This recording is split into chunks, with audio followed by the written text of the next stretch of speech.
नाजरीन, अब रुख करते हैं डेरा गाजी खान का, जहां ABC न्यूज के डिस्ट्रिक्ट रिपोर्टर अमीर मोहम्मद की रिपोर्ट के मुताबिक हुकूमत पंजाब की हिदायत पर डेरा गाजी खान इंतजामिया अरकान असम्बली अवाम को रिलीफ दिलाने के लिए एक पेज पर हैं।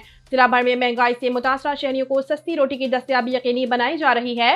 डिप्टी कमिश्नर महशाय जमान लख ने सरदार मोहम्मद अहमद खान नगारी, मोहम्मद हनीफ खान पताफी ने घंटा घर और पुलशोरिया पर प्राइस चेकिंग की। उन्होंने मुख्तलिफ होटलों और तंदूरों पर हुकूमती नरख पर रोटी की फरोख्त का जायजा लिया और रोटी की क्वालिटी, वजन और मयार पर कोई समझौता न करने का अज़म का भी इजहार किया।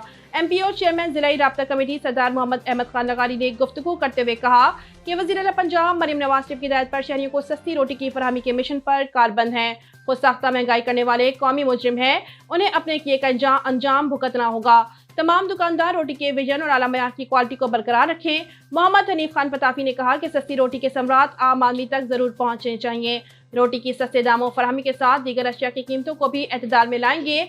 मसनूई महंगाई करके मनमानियां करने वाले अब होश के नाखून लें। डिप्टी कमिश्नर महशाय जमान लख ने कहा कि जिला में किसी को हुकूमती नरख से जायद पर रोटी और नान बेचने की इजाजत नहीं होगी।